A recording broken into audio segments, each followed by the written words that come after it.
answer any questions you may have. Again, we had a really good session yesterday with him, yesterday morning.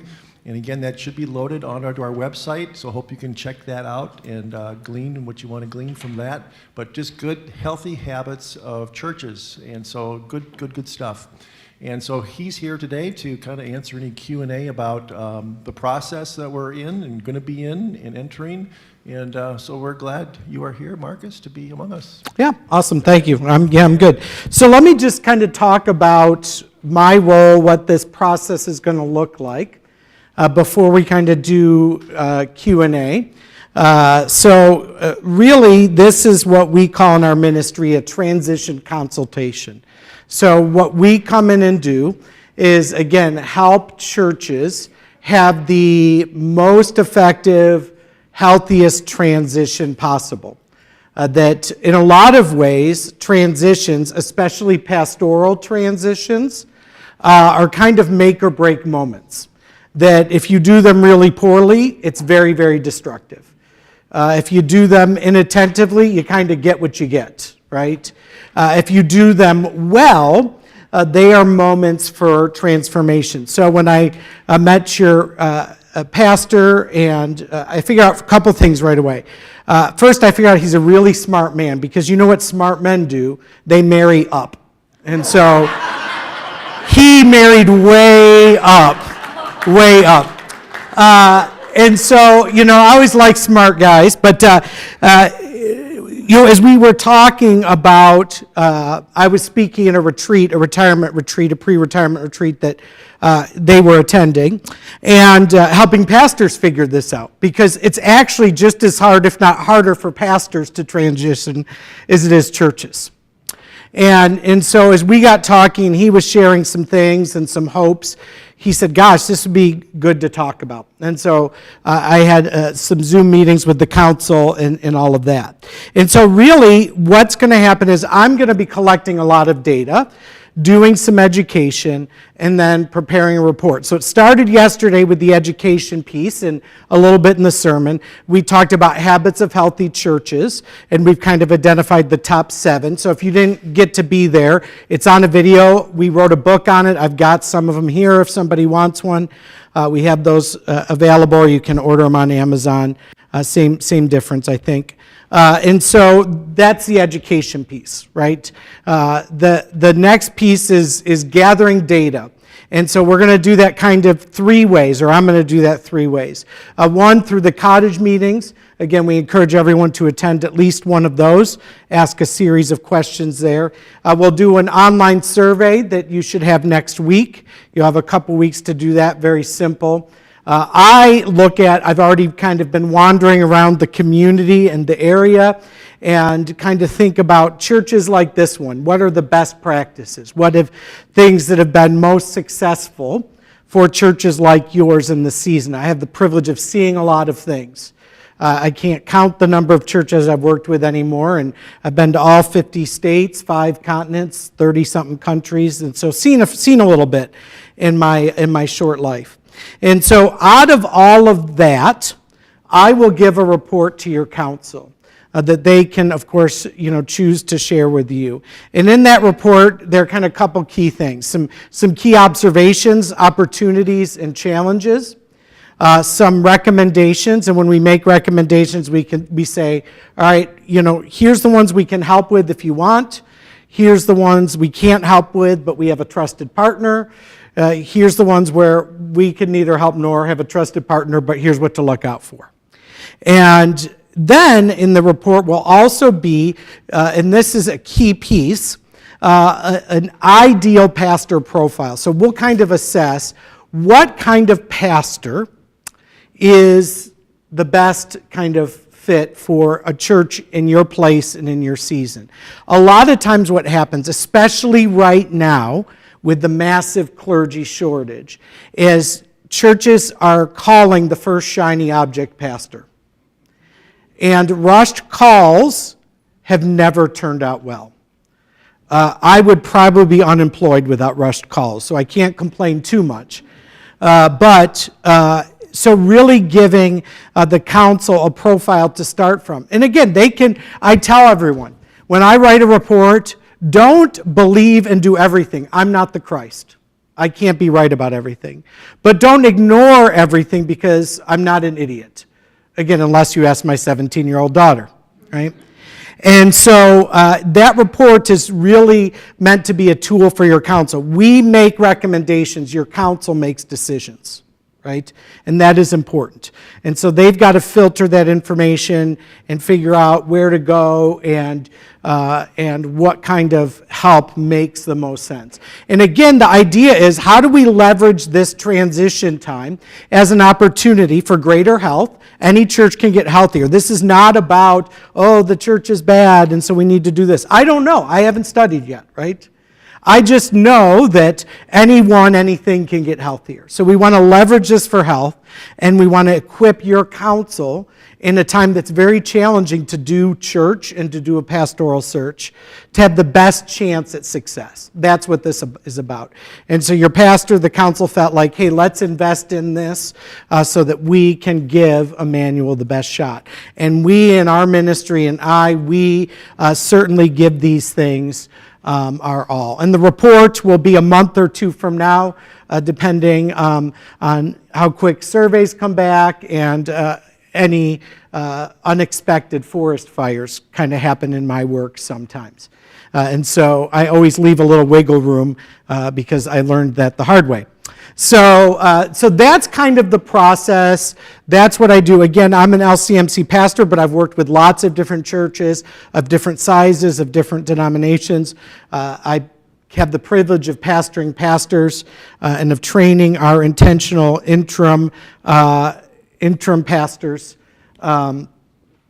that work with churches in transition. So I get to do this work a lot and am known and respected kind of in the LCMC circles as well. And so this is a familiar process to me, but every church is different. Every context is different. You could have two churches right next to each other, same denomination, same town, and have two entirely different communities.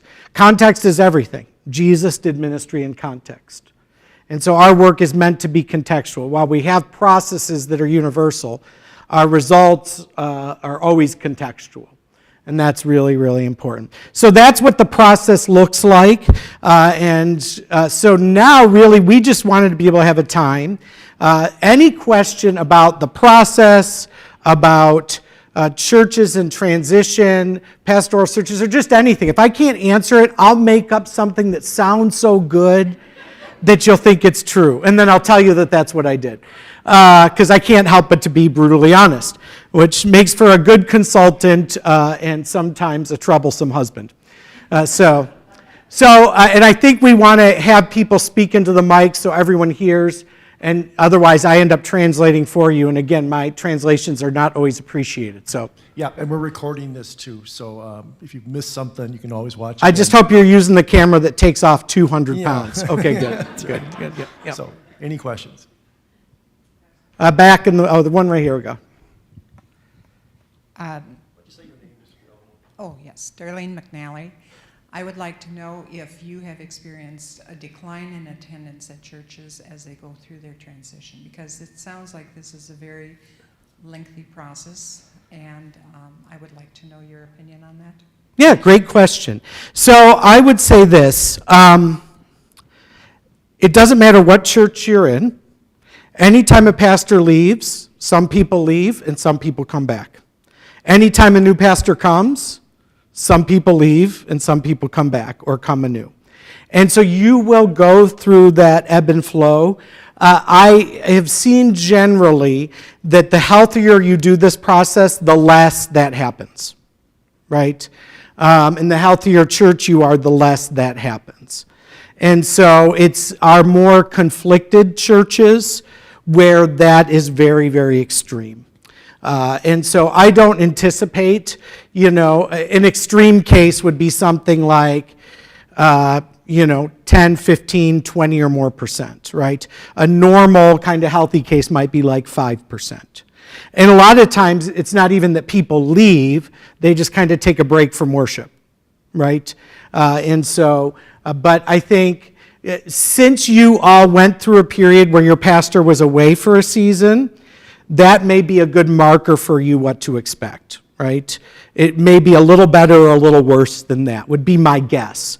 So you actually kind of have some data from his time off that may help you, figure out what that looks like. Great question. I love good questions. Terry Wisniak, who will compile the data from the surveys that go out to the congregation? We do that, and because we have an online system that does that, it formulates for all of us, thank God for technology, and then much like a lab, much like a lab tech collects data and then the specialist reads the data, that's what we'll do. Yep. Excuse me. Well, I'd like to preface this first that Well, you got to say your name first, then you can Bob preface. Neros. Okay, Bob. I want to preface it with we are very happy, obviously, with the pastor we have here. Otherwise, he wouldn't have the longevity that he's had at this church, and it's been a very good run. Thank you, Joe. Hey. But how much? I think it's maybe I'm wrong, but I think it's very important that in a survey, we identify exactly what our pastor is now, what we have now, before we go out and try to decide what we want from another pastor. Do we want to stay the same? What are our changes going to be? But is that important to identify how you feel about your pastor now, which we are very, very happy with? Yeah, that will actually come out in some of the questions I ask in the cottage meeting. But I do think it's a dangerous assumption. It's a dangerous habit to think about your next pastor based on your old pastor. First off, there's only one of him, right? A second, he may not be what you need in this next season, right? Like, we don't know, like, that's why we do this work. The Holy Spirit may have something different in mind. It's what the Spirit wants, not what we all like, right? And it's dangerous for the next pastor. Because if the next pastor is constantly compared to him for good or for worse, they don't really get to do ministry. And so that's why I caution churches to be really, really careful about that. And that's why I encourage churches to do a process like this. In fact, we even have, in LCMC, we have kind of a system that we talk about which churches should have interim pastors or specially trained intentional interim pastors to prevent some of those things. And so in a case like this, given how long he's been here, we would generally recommend a trained intentional interim to make sure that you grieve well and that you pivot to the future. And so I get it. When you've had a good pastor, it's like, well, why change? I mean, we're Lutherans. We're allergic to change anyway.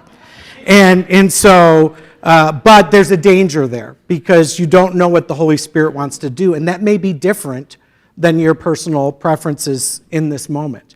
And the other thing in churches, and I see this a lot, one of the big challenges, we don't know what we don't know, right? This is all you've known. And yes, I agree, he's great. He married up. I like the guy, right?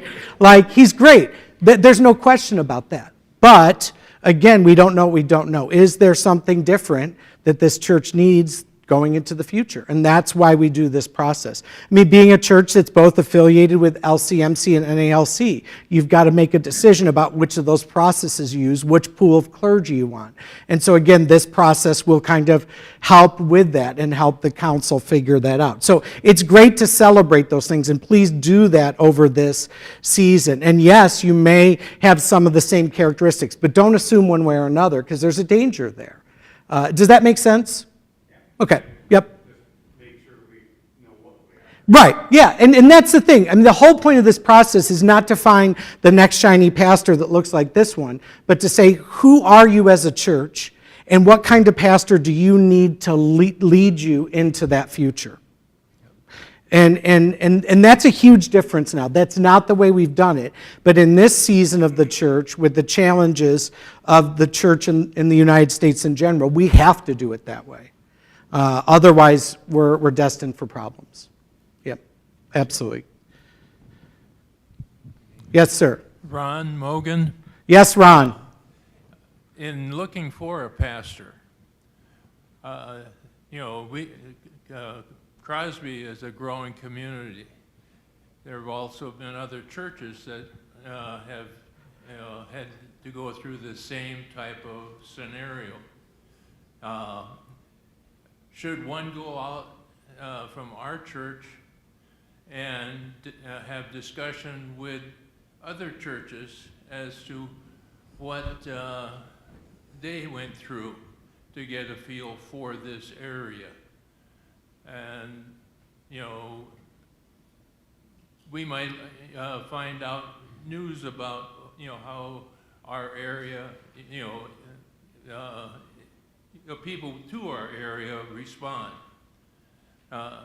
You know, I know you can go to the synods and things like this, but, you know, can we find, you know, people probably as referrals from existing pastors, you know, that have joined our church, or their churches, and so on?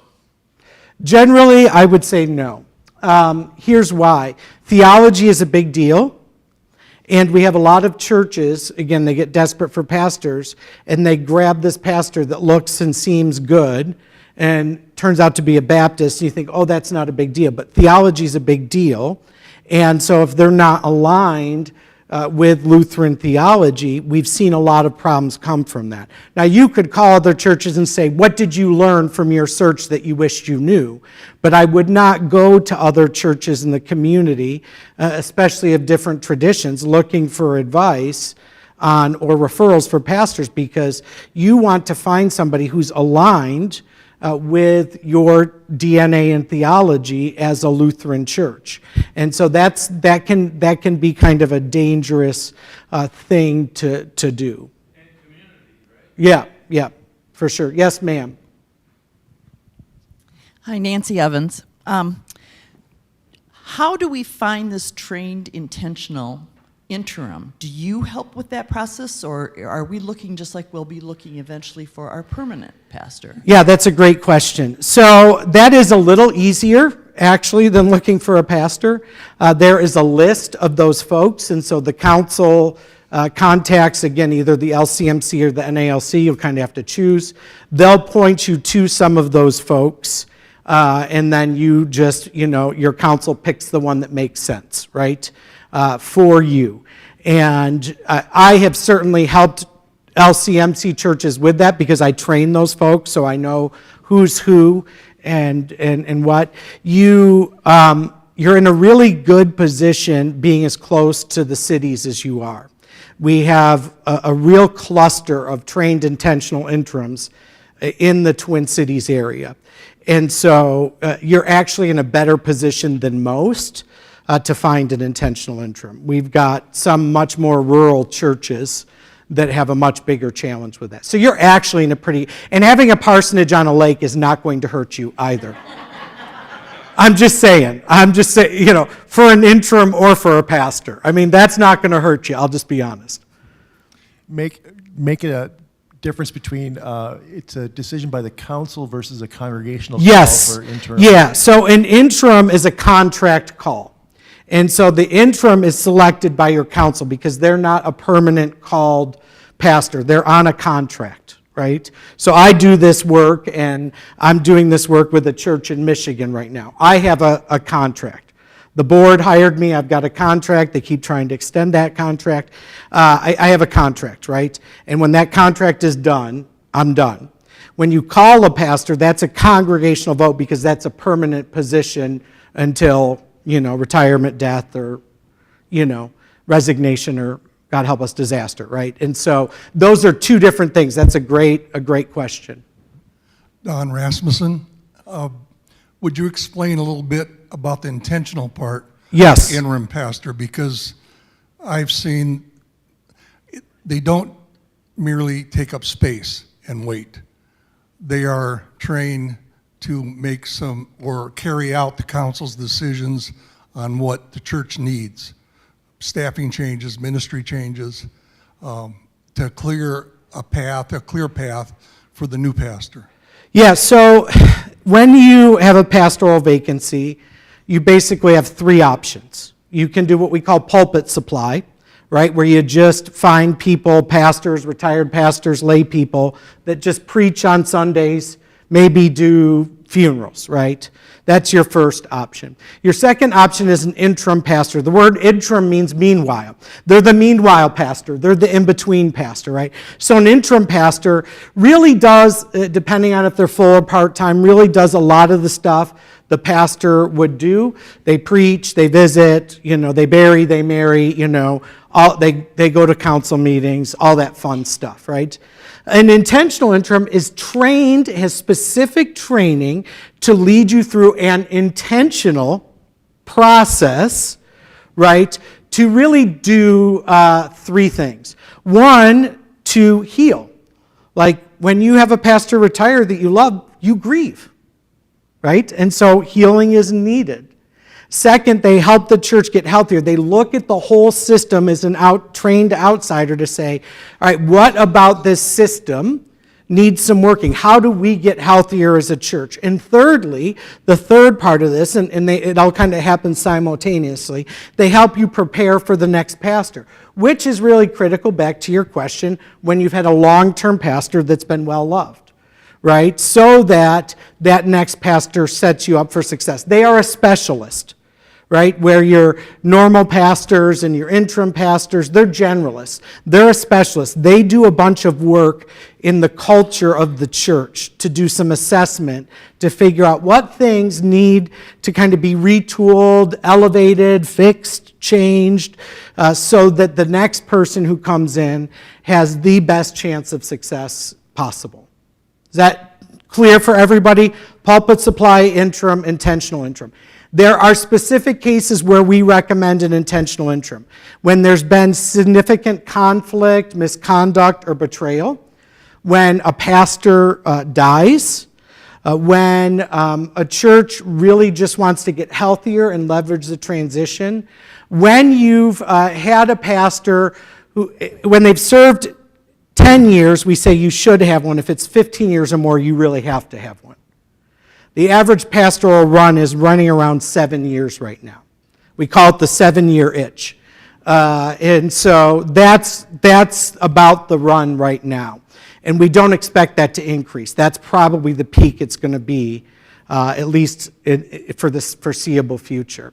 And so those are the cases where we recommend an intentional interim. So even though you may be relatively healthy, because you've had a long-term pastor, you would want an intentional interim. That would be that's the recommendation we would make, I would make as a consultant. It's the recommendation I would make as somebody who trains these people. It's the recommendation the LCMC staff would make. It's probably the recommendation, I know some of the NALC staff as well, it's probably the recommendation they would make as well. I won't speak for them, but I can speak for those others pretty freely. Great question. Well, let's go, yeah, he already had his turn, he can wait one more. Yeah, that's right. Debbie Lindahl, I just want to clarify your role, I guess, and when it ends. So once you collect and submit the data to the council, then they are they independently, you're done, or do you stay with them during the process of picking the intentional? That's going to be up to them. Okay. So what'll happen is that after I do the report, the council will look at the recommendations, and if there are areas where I think they can help and they want that help, we'll engage in a process depending on what that is, what that looks like. But I'm very careful to not come in and help a church and intentionally make more work for me, because I have plenty. And so it's really going to depend on what the report says and what the council decides to do with it. And so we don't know, right? The obligation is through the report, and I'm always glad to answer email, questions about the report, regardless if I'm continuing to work with the church. So that'll be up to the council and me, because it's also about what I can and can't do. And will the intentional pastor be involved in the permanent placement, helping the board pick that pastor? It's a great question. Generally, the interim pastor, whether intentional or not, should not be involved in picking the new pastor. Nor should your previous pastor be involved in picking his replacement. That is not usually a healthy way to go. It's fraught with some challenges. We see it turn out poorly more than we do better. Now, sometimes, if you have an intentional interim that's also trained as a consultant, sometimes they will consult. So for example, I'm one of those, right? So for example, the church I'm working with in Michigan is an intentional interim. Their board said, we want you to train the call committee. We want you to train them how to do their work, right? And they said, we want you to help us think about this process. And I did the same kind of report for them where I gave them a profile. And I said, okay, I'm willing to do that. And then they said, well, we'd also like you to maybe, if you see something or someone that's a major red flag, tell us. And I said, okay, but I want to be careful about that, right? Because there are boundaries. These are my colleagues. And again, I'm not going to be here. And I can be a consultant and I can do all this work to study your church. At the end of the day, you're going to have to be the one to live with the next pastor. And so if the intentional interim or interim has too much influence, that can skew that process. So certainly for training, maybe, if they've got that skill. Certainly for, waving red flags, throwing penalty flags for the football analogy when things are concerning, maybe. But again, that's up to the council. Those are council decisions. Marcus? Yes, council person. I wasn't going to announce that. I was going to say Tom, but thank you. You're welcome, Tom. Marcus, what I was looking for, maybe could you, because I think we peppered it in, could you just detail that process right now from where we start today to where we have our new placed pastor, that where we go step by step, where you're having this survey and we're going to use the information and we're going to have interim, the time and the space that goes between those, I think we've talked a little bit about, so I'll stop there. Yeah, so again, the report will be done in a month or two. Then the council has to make some decisions about what's next when Pastor Paul retires. What do? Do you have pulpit supply interim, intentional interim? You can start that process as early as 3-4 months from retirement, for a church of this size. You don't want to start it any earlier, especially if you're doing an intentional interim. We're kind of on the fly type of bunch. And the intentional interim lasts anywhere from 9 to 24 months, generally speaking, depending on a couple factors. One, how much work is needed? 2, how long is your call process taking? Understand with the clergy shortage, the call process is not short. And when it is, that's usually not good. Sometimes you get the miracle, right? And so your regular call process is going to be 1 year to 2 years. You can expect that. That's a part of the nature of the clergy shortage. But you've also got to, and some of that may overlap with the intentional interim. So for example, it's not necessarily like 2 years, right? Like don't get panicked that this is going to be a 4-year thing. That's not going to happen. I mean, anything could happen, but it's probably not going to happen.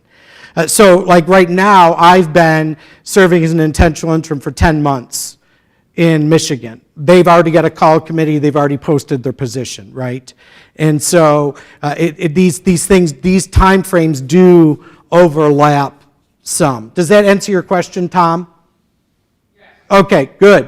All right, up here. Okay, I was going to get... Oh, yeah, one here, too, sorry. You're paying better attention to them. I don't know why I'm telling you what to do. Just to let you know, too, everybody, that I followed a 22-month interim here who plowed the ground for my ministry and our ministry together. So 22 months, yep.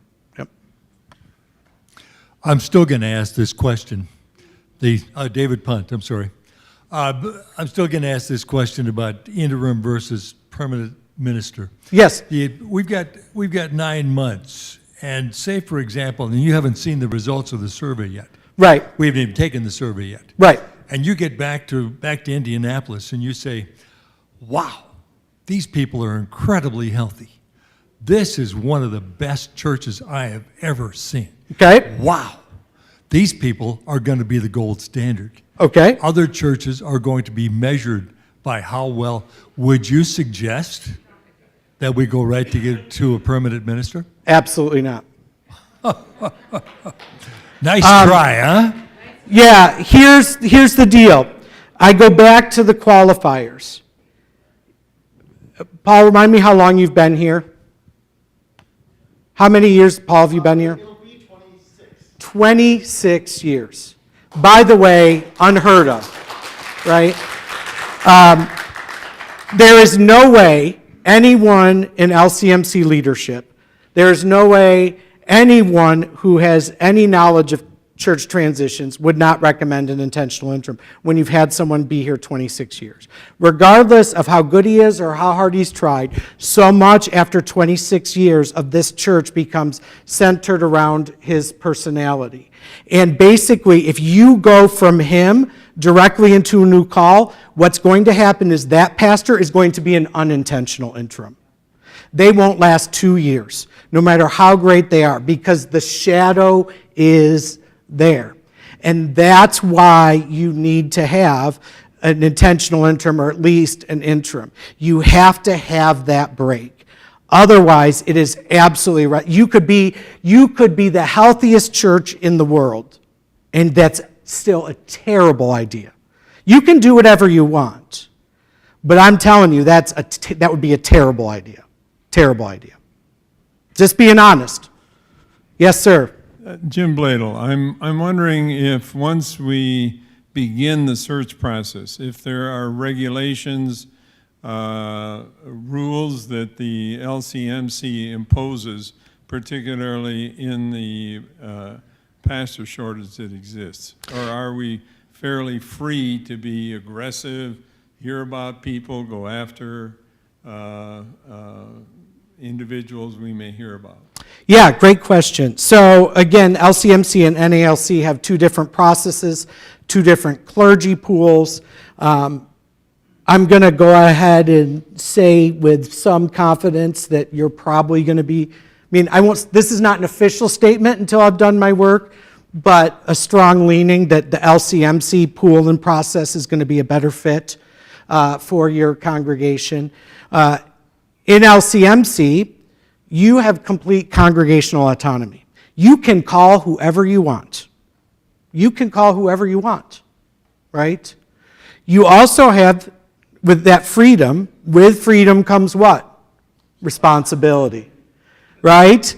And so it's on all of you to vet the candidates, right? To do background checks, to stalk them on the internet. I can't tell you how much of my time with churches would be saved if people just Googled pastoral candidates, right?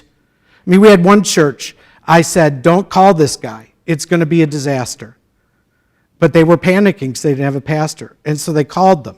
And the LCMC, don't call that guy. It's going to be a disaster. Hey, Google that guy. You'll see why it's a disaster. They didn't. 3 months in, it was such a disaster, it almost made CNN. And it cost them about $80,000 in legal fees and buyouts just to get rid of him. And so you have to vet. In the NALC, the process is a little different. You have a little less freedom. They do a little bit of the vetting. And so, you can look for whomever you want. But again, you want to be careful. You want to be diligent. And there are a ton of resources on the LCMC website to do that.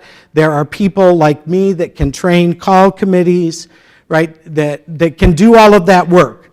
But we assume, so when that thing fell apart, the head of the council who had pushed him through, and it was a split vote, 4-3. And that's also a problem, right? You know, you don't need groupthink or unanimous stuff, but that ought to tell you something. And so he called me and he said, Marcus, I screwed up and I owe you an apology. And I said, listen, you don't owe me an apology. I get it. I get it. And I would have preferred to have been wrong. He's like, well, you know, I trusted him at his word. And this is what I said to him. I said, I understand. And I'm very sorry that we live in a world now where you can't just trust somebody at their word because they have the word pastor next to their name. And please hear me in that, right? Because you don't know what you don't know. and you've had a good pastor for 26 years. So it's really easy to be naive, but there are a lot of wolves pretending to be sheep out there. And especially in a clergy shortage, there are more predator pastors. I'm just telling you, right? And I don't tell you that to scare you. You're going to be fine. God's got this, right? But you need to be diligent. You need to be careful. And again, the temptation is, oh my goodness, there's a shortage, let's just go to the next pastor. And I'm just telling you, that's not going to work for you.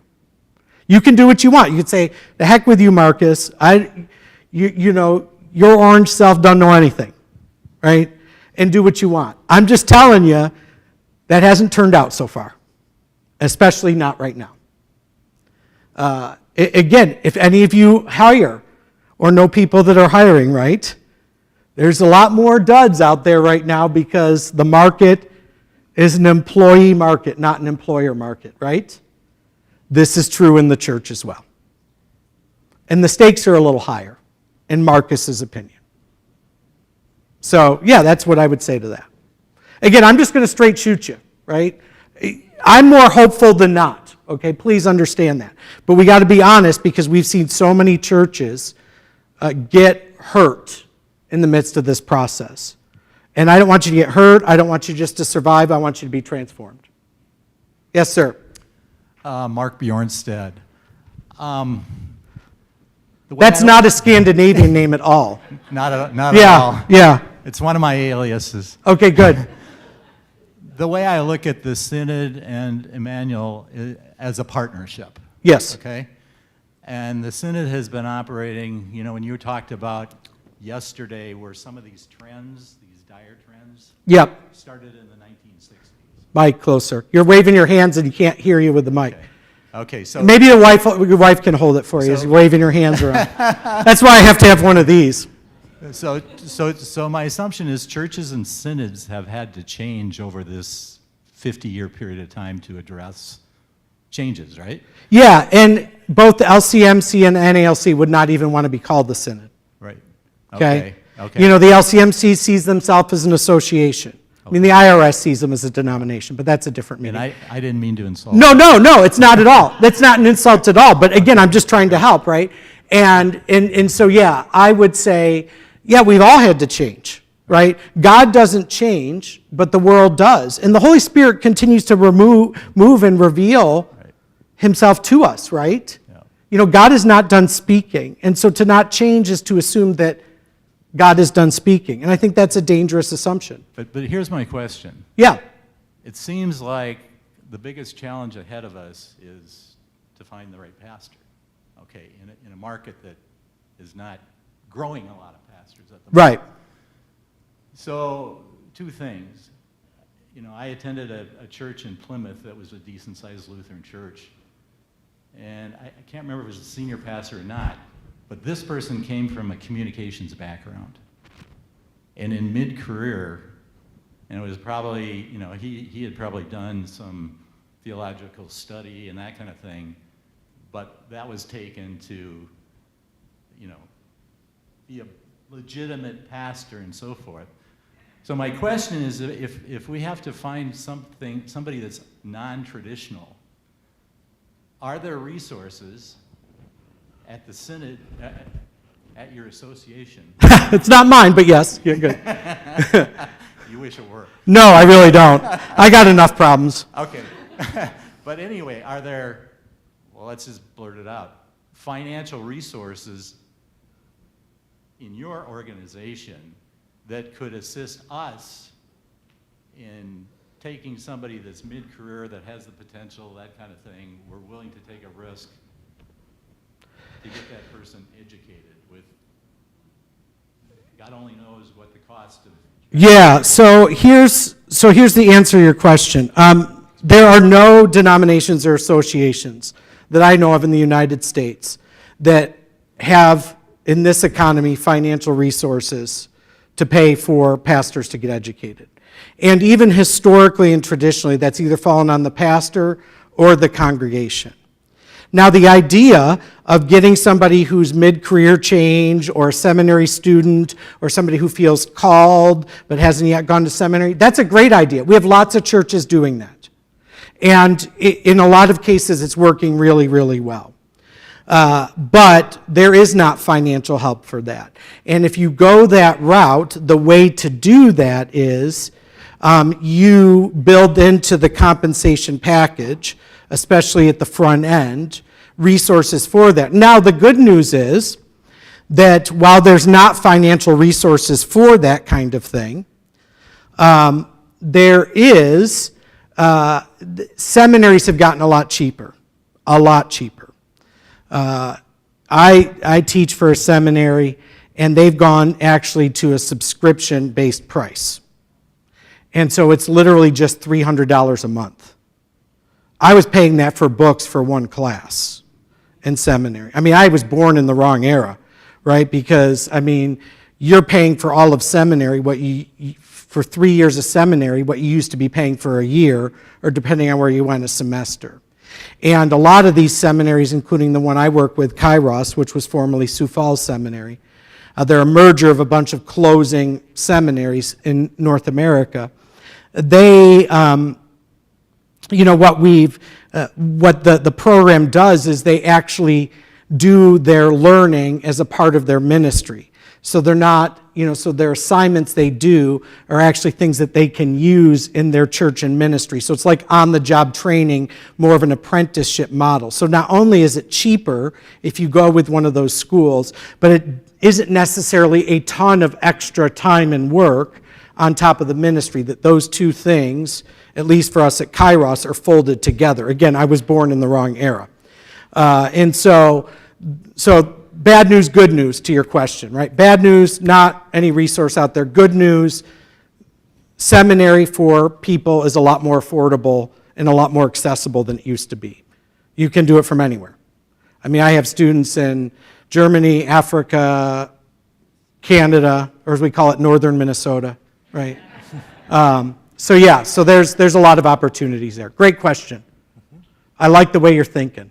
Getting creative is good. Any other questions? I want to make sure I answer them, but be sensitive to people's stomachs. Yep. Bob? I had enough coffee, so I can go for a while. Tom and you have really described the process as it goes very well. But what's the timeline? We'll say we get down to the time pastor's going to retire. We haven't found anybody yet, and what do we do then? You're going to advise us. Maybe we can't find an interim, or is it finding that intentional interim fairly easy? Finding pastors of any kind is not easy at all right now. Just to be honest, it's not easy. Again, I think you've got an advantage with the intentional interim search in particular, being so close to Minneapolis. And so, I think if you start that process 2, 3, 4 months ahead of the retirement, you probably are going to be okay. A lot of interims do it part-time, like me. I'm in Michigan 2 weeks, working remotely somewhere like Minnesota for a week, and working remotely for a week at home, right? Some kind of permanent move in. And so there's lots of options there. Again, how long that goes, we can only make guesses based on what we're seeing. You've got to be patient. But here's what I would say. You could call the church in Michigan right now and say, man, and they will tell you this, it's funny. Even one of our elders was like, so when they said this was going to take 2 years, I'm like, that's ridiculous. And I've seen what we've had to do in 10 months, and I'm going, can we do this in 2 years? Right? And so it really just depends. Like, it really is a depends thing. And here's what I would say. I get all of the questions about time. I'm a scheduled planner kind of guy. I have to plan way in advance. Don't rush it. In this market, in this season, if you rush any of this, you are taking an extreme and unnecessary risk. Like, there is a need for patience and trusting the Spirit. So from the time he leaves to the time you have a pastor, 2 years minimum, could be 4, I don't know, right? But I would say it's probably going to be in that window. But again, my encouragement to you is you want to take your time to get the right person, because that is going to cause far less damage than rushing and getting the wrong one. I guess what I'm trying to find out, I'm not saying it properly. What happens at the time that Pastor Paul retires, and we haven't had the proper person to come in yet? We haven't decided what happens. That's a worst case scenario. Yeah, the church will spontaneously combust. No. Listen, you'll make do. Like, you will. God will raise up the people in your midst to help lead in that in-between. God always does that, right? You might have to get creative. And there's lots of people out there like me that can help you get creative, right? But you will make do. Again, it goes back to the sermon from today, right? You have a plan of how you want this to go. And God has a plan of how this is going to go. And I promise you the two of those don't match. Right? Like, I promise you. And so, again, like, it's not going to be a disaster. It's not going to fall apart. God has this. May it be a little messy? May it be a little work? Maybe. Maybe not. Either way, it's going to be okay. Like, it's going to be okay. I am not concerned for you. And as you can tell, I'm pretty honest. So if I was concerned for you, I would tell you. But the fact that you're having these conversations puts you ahead of most churches anyway. And pastors can be picky now. So they want to see churches that are being smart, that are taking their time, that understand who they are. Right? Right. Yeah, and have a lake house.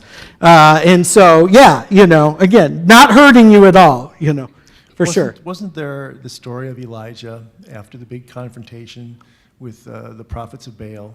And he said, "Woe, it's just me left alone. There's a shortage of God's people." And God said, "No, don't relax. I got 3,000 in the wings. You don't know about them yet." Yep. There are pastors out there that we don't even know about yet. And so we're going to trust. This is a trust issue to talk about the possibility of there's somebody out there we don't even on the radar yet. And God has a plan. Yeah. And again, churches that are struggling to find pastors are churches that are grossly unhealthy, churches that don't know who they are, churches that treat and compensate their people very, very poorly.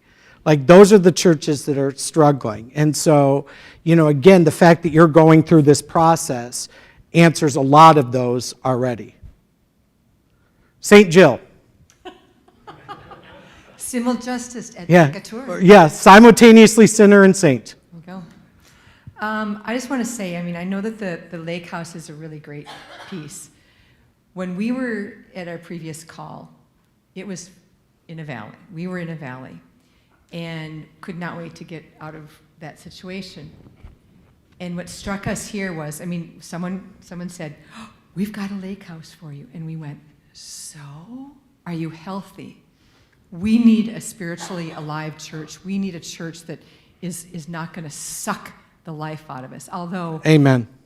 I got really close to the Lord during that time, but it hurt a lot. And he was about, not here, no, but our previous situation. And to the point where it's like, if we need to leave the ministry, we will leave the ministry. If this is what churches do, if this is what that situation did to us, okay? So, there was a prayer ministry that was very active, that really spoke to him.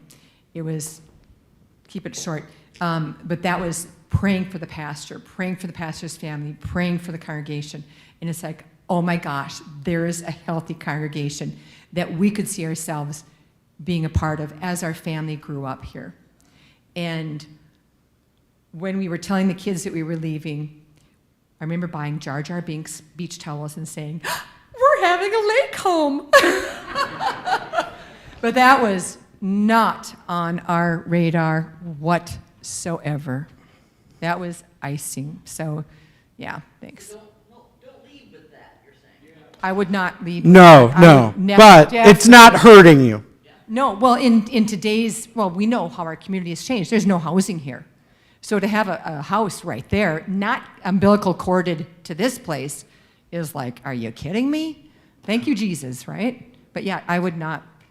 You do what you want. That's right. She's retiring. Do whatever you'd like. All right, last call. Any other questions?